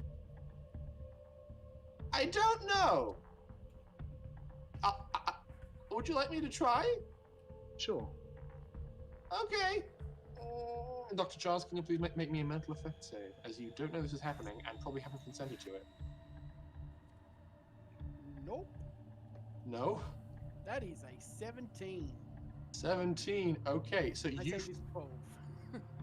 Okay, so you begin to feel like Molly trying to like worm her way in just a little bit, but And you're I well instantly put my brain on shutdown. Mm-hmm. So she says, no, he's not okay with that. And you just hear like very quietly in your brain whispered, "Sorry." I think It's at fine, Mommy. this point, Fine. I think Yes. that's where I come down with the tea. Mm-hmm. You walk back across. I'm sure that Sparks has a brewing station on his desk, so you walk back over and just present a nice cup of Earl Grey to him. Thank you, exactly what I need right now. I'll sit there just... I've spent enough time with Darius too. Well, never mind. Yes, true. I raise an eyebrow and look at Catalina and say, "I'm a psychopath who depends on hot drinks, yes, but I'm not a psychopath that can snap you in half with my mind." No, but you also have a drug addiction, so you know, shut up. At that, he just glares at you, and then... It's actually quite difficult for me to snap people in half. Tables and stuff, on the other hand, fine. People, another matter. People are bendy. Don't forget, Darius. Dr. Charles is much better at breaking himself than anything else. If that is not true. I don't think I've ever openly spoken about drug addiction to the rest of the crew, so Katalina would be aware of it. No one else would have been. So, at the moment, Darius is just seething slightly. Oh, she probably didn't realize, and is kind of starting to slowly realize her slip of the tongue. At this point, I think Eva is gonna pipe up and say, I have something else that I can suggest to you all if need be. It seems you have some very lofty ambitions as part of being here.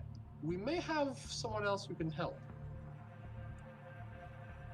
Who's suggesting this, Ava? Yes, Ava. Who is Ava? She is a very attractive, like late 30s, early 40s woman who's just like across the table. Are they good with books too? Raising an eyebrow, like glancing at the librarian. You like, yeah. Eva says, you know about this guy, Katalina. We did a job around him once. He's, the big guy. The big And, guy? Yes. You know, the crime lord on Yakootah? Okay, okay, okay, okay, okay. I can deal with this. We've had some dealings with him before, but he has a very old-fashioned way about him and likes to challenge a potential group to a fist fight by way of his champion before he's prepared to do business. Previously, Ivan has been up to the challenge, but recently he's acquired a new champion who's very effective. And like as Eva like glances over to Ivan, he like crosses his arms and like breaks eye contact, seeming kind of put out and defensive at this statement. But Avar, if Ivan can't fight him, then who will? My strength is not unarmed. It is with light weapons or, well, big guns. Eva like gestures her head at Lockie, who is probably at this point being like trying on a pair of suit trousers, while he's like intently observing the map of the route. I say, hey, Lockie, flex. Show us the guns, Lockie. Suit tears. Can I make a strength check to attempt to tear? Go for it. Because I want to tear this thing. Mm-hmm. That is a 12. Okay. Many seams that used to exist and those that were just regular pieces of fabric come apart at the seams as your muscles just like yield this suit jacket and it kind of just like falls off you after you're done flexing. Ivan just says, what? Well, I'm glad we found out about this now. Hey, Lockie, maintain the flex. I scan you again.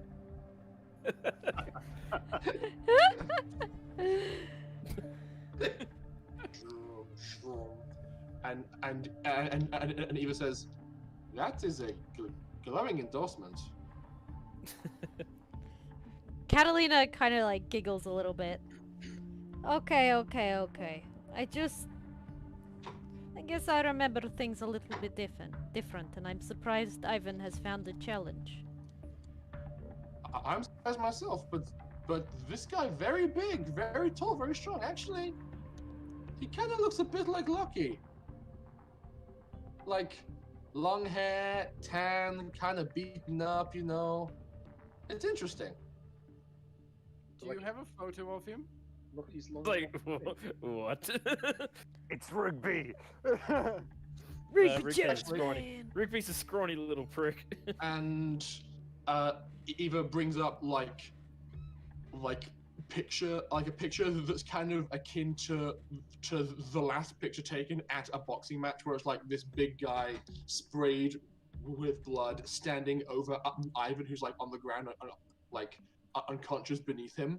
Lockie, you would probably recognize this guy. Fucking knew it.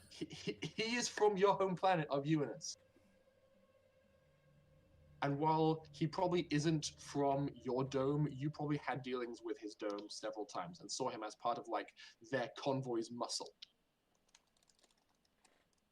At having seen that, Lockie's just gonna like push Ivan away a little bit and just go, I'm in. This one's personal. Oh. You know him, Loki? Know of him. Crossed paths before. For the last time this time. Roll me just a general Okay. intelligence check, please. Oh no. General intelligence fails. Oh wait, it's wisdom I'm shit at. And charisma. Okay. Oh, never mind, I rolled a 3. Okay, you don't remember this guy's name, unfortunately, but you did see him pull off some rather impressive feats back in his time. He's worthy of the hype, and it seems that in this fight he's like wearing like one big ridiculous shoulder pauldron strapped across his chest, and like aside from that, he's shirtless. He has like big punchy gauntlets and seems to be wearing a pair of swords crossed across his back, but they weren't being used. It's like some kind of barbarian. Most of my planet are. Look, he's not one to cross.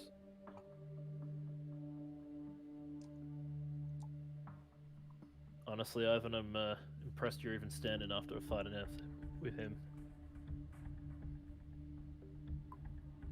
I need to get stronger right now, but if I'm being honest, I'm a little over the hill. I'm getting a bit old for the kind of fighting he was doing. But you, I think you could pull it off. Just like peeling his muscles. No. Tell me, in these fights, is it okay to go to the death?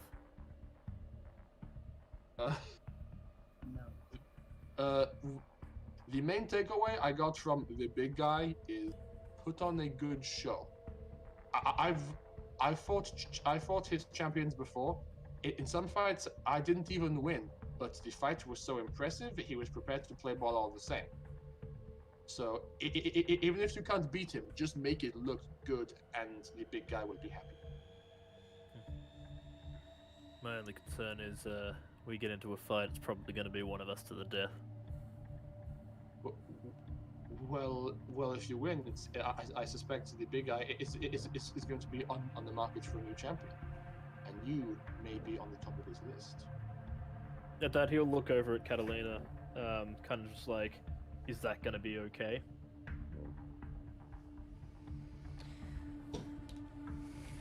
Lucky, if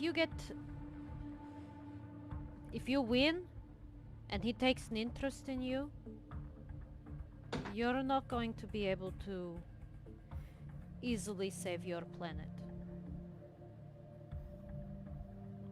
He is not a man that is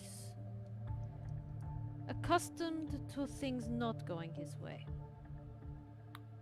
But if we want his help, we need to be in his good books. I was more worried about drawing too much attention. Oh, I mean, this is mostly underground. I don't think it will draw too much unwanted attention. Yes. Katalina, you would know that the place where the big guy does most of his business is a literally underground nightclub called the Sakut Unameti, or translates to Fall of Grace. Is it one of the clubs behind the clubs? Yes, it is the club behind the club that you probably frequented the most, and they have vodka. We're in. Don't worry about causing too much attention. If that was a problem, it would have already been dealt with. I've added a new item to the list called Lockie's Brain Cell Trade and moved it to position 2.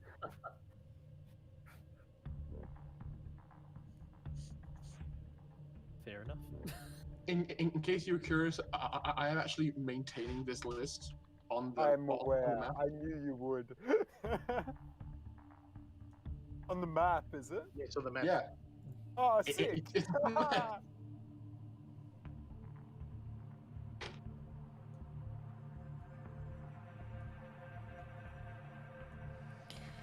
Okay, so Sitting in the training room. what is the plan first then? Molly and I will go and recon to the market, I guess. If she's there every day, then it is a good idea. But perhaps we will also wander along that road at some point. I guess it's the convoy and the market for the start. Then Lockie's Brain Cell Trade. Sorry, Rory, my brain's completely blanked. What did we need to go to the underground and do the fight for? What favors were we needing? Eva just said if you guys have some pretty lofty ambitions on this planet, it wouldn't hurt to Be on his in good the side. book with this guy because he could provide like information, resources, just in general. Because if the plan is, yeah, exactly. It's just No, okay, meets all the good. right people. So, how about this? Let's do some reconnaissance today. It's still pretty early, and then tonight we go clubbing. Clubbing? Ah. What do you mean, like dance? I'll take you to some of the best action in Yakootah. This... I'm out. My face is recognizable to a few too many people. That's okay, Darius. You can stay here and work with Sparks. I'm sure between the two of you, you can come up with some good plans and hacks for the convoy mission. And maybe you can also find some more information about the senator's home. At the mention of going clubbing, Ivan stands up, pulls open one of the cupboards, and just like slides open an entire like rack of clothes, and just like sorts through it, and is all like, okay, he just starts throwing like party clothes at everybody. And it's all like, this your size. Ivan, Just, we what? will need to be inconspicuous when we first enter, so maybe some Yes. coats. Of course. So like, Darius is like, reject, too bright, reject, too gaudy, reject. I want something plain and dark, like this robe. It's good. Like a t-shirt. That's weather. he hands you a black short sleeve button-up shirt and a pair of brown khakis, and says, "It is the most plain thing I have." It will do. Duh. It is not a t-shirt, but it will do. Okay. And Katalina, you probably have like 3 different party dresses all in front of you that you probably have worn all of them at least once before going to this place on missions. She's gonna grab out her favorite one. Mm-hmm. It's like probably like kind of glittery and sparkly and sequency and just like super showgirl. Okay. Now, it seems like Mikhail isn't able to communicate with us. Yeah, he's having problems with his mic. Oh dear. This is on the keyboard. Yell for us. There we go. This is on the keyboard? We heard you. Yes, Yeah, we so heard he's you. using the laptop mic, so if he starts typing, all we'll hear is tick, tick, tick, tick, tick, tick. Oh, okay. Well, Pim wanted to say something? he's been. No, it's a bit over now. It's a bit late Well, for it. Sorry. Sorry, man. That's We didn't unfortunate. realise. I mean, at this point, That's okay. as everybody's been doing all this stuff, Pim, you are probably just like actively typing away on a data slab, working, and you're on a roll. You're feeling good. Your code is beginning to come together, and then like Did you have a look at what happened? I did, and then Just imagine for the context, I made a roll, guys, and I was so excited, I bounced in my seat a bit, and the cat jumped on my leg. I got attacked. So you are like vibing along, feeling happy, and then like, you know those like shiny satin-looking shirts where like the last button is here, and it's just like open and shows way too much like dude chest, and people go clubbing in those. Yeah. I'd say like Pim, as you're typing, one of those is just placed over your head by Ivan, and he keeps on walking around.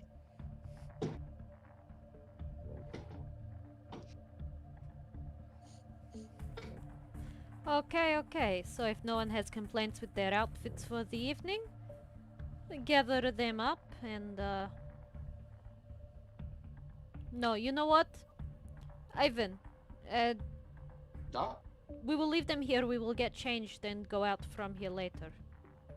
okay. I just want to give you options. Hey, Lockie, you want the white singlet, the brown singlet, or the grey singlet? Let's go grey. Okay. Does the grey singlet come with pink hot pants? That's a good question. I'd say it comes with like very like flared shorts. Or they wouldn't be flared except Lockie's thighs. Ivan, you know Loki is not gonna fit in with this outfit. Come on. He needs to move. Have you seen how he exploded Duh, the duh. jacket? Hang on, no. That one there. The really baggy cargo-like pants with the tight bottoms. The ankles. With the belt and some of... You know what? You can accessorize. Come on. Okay, fine. Like, pulls out the cargo pants with the tight bottom and things like that. And Here we go. hands it off. Plenty of I'd room say- to move. I'd say, Dr. Charles, you probably get given a really nice looking waistcoat, and that's about it. What I was imagining Charles in was like a fucking ankle to shoulder white suit. Oh wow! I could go get mine off the ship. Yeah. Like I just sort of be like, look at the tailoring on it and just like stare at it appreciatively, like. it's like Put it on. it's like a bright purple with like darker purple, like floral patterns all over it. Eva, will you be joining us? Ivan? I don't feel comfortable showing my face in that club again. But Eva, and Eva says, "Oh yeah, of course. I have some of my own business to do with the big guy. I wouldn't say no." And she walked up to the racks and pulled off this very elegant, like, but kind of partyish, like, backless dress, and is all like, well, what do you think? Me? It is very you. Thanks. If it was any less elegant, it would definitely not be you. I have Okay. never danced Well, in my life. Oh, Pim. We can learn to dance. I will teach you. It's not hard. It's But not hard what for if me. I have You the just jiggle in proverbial place. It's two very left easy. feet? You just have Yeah. to dance to the beat, you know? As long as you have 2 feet, that is fine. It's okay. I Once we highly get doubt there, I could engineer a third. once we get there, you will understand that nobody can actually dance. They just move to the music. This sounds like it's going to be difficult. But okay. You'll What? pick it up. It's fine. It sounds The, like the important thing to remember is not to flail your arms around and smack people in it. They don't like it.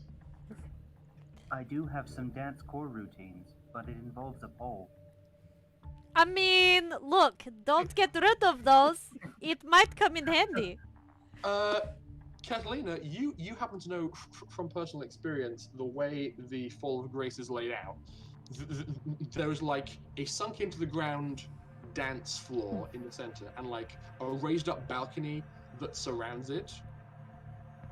There's 2 sets of stairs that lead down, but there are also 2 different fun ways to get down to the There's dance floor. poles. One is a slide, and there are 2 fireman poles. And Mikhail, I am not adding any poles here. I have in my notes right here fire poles. I had already written them into existence. He did this in anticipation of me. I already had the fireballs in my notes. He's a crafty one. Don't worry, Pim. You will find a use for this, I'm sure. Might be a good way to get some attention. Information? Anyway, let's focus at more important tasks first. This comes later. Indeed. So now it sounds like the immediate plan is that you are going to head out into the city and do some general reconnaissance. Duh. But that sounds like something good for next session. Duh. Because a lot of good conversation has taken place, a lot of information has been exchanged, and I do recall Chris saying that you couldn't go too late. So I will not push. Sorry, guys. Anything. That's all good. It's not a bad thing for me. I should stay up all night. Indeed, fair enough. It's already 10:20, so I'd say this has been a good session of just like information gathering. And Chris, thank you for the whole literal making a list to help people like track if we didn't. Yeah, there's a lot of things to achieve on this planet, and I think you guys have handled it very well so far. Lovely. So, what are we doing? Do we raid? We will raid. Oh yeah, that guy's gonna get back to me at some point, isn't he? Yes, the deep cover agent is gonna reply to you probably tomorrow morning. Okay. When he collects his daily coffee. I just realised there's so many balls being juggled. Anyway. Just a quick note. Katalina's planning on going with Dimitri to the market. Does that mean everyone else is going to scout the escort mission? Charles is going to stay behind before he has a psychic flare up and tries to destroy part of the city. So I should have put Charles as my pet and threat level extreme. Okay, so does that mean that Lockie and Pim are going to scout? Yeah, we'll definitely scout. We are the ones also drawing up plans right now. What do you Yeah. I was like, while everyone else was talking, we were talking about how we were going to get an insertion with the extraction point and possible diversions. Yeah, I would be scouting for the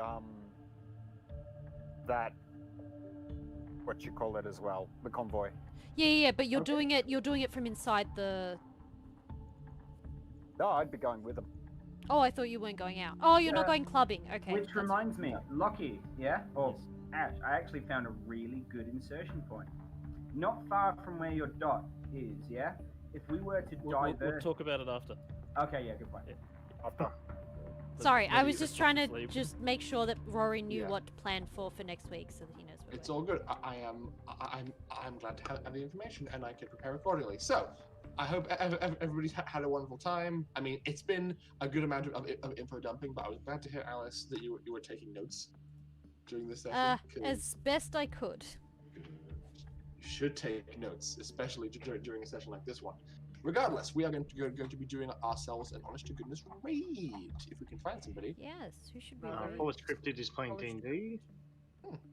Wisdom Saves is playing D&D. Okay. Tavern Crawl is playing Stardew Valley. I do like Stardew Valley.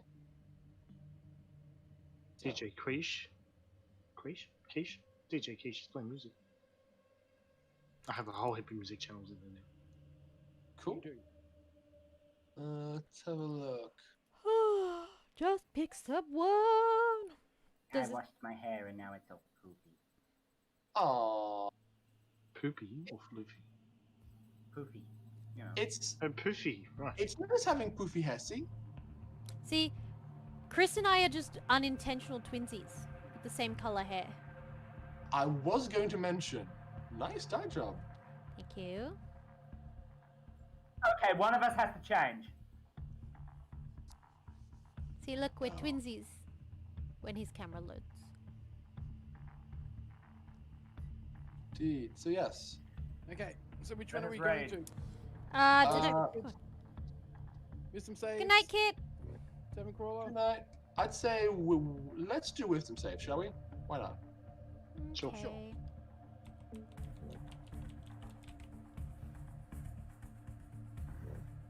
Well, everybody, it's been wonderful having you, and we will see you again next time. And we will. Love you all, guys. Bye. Ta-ta. Bye.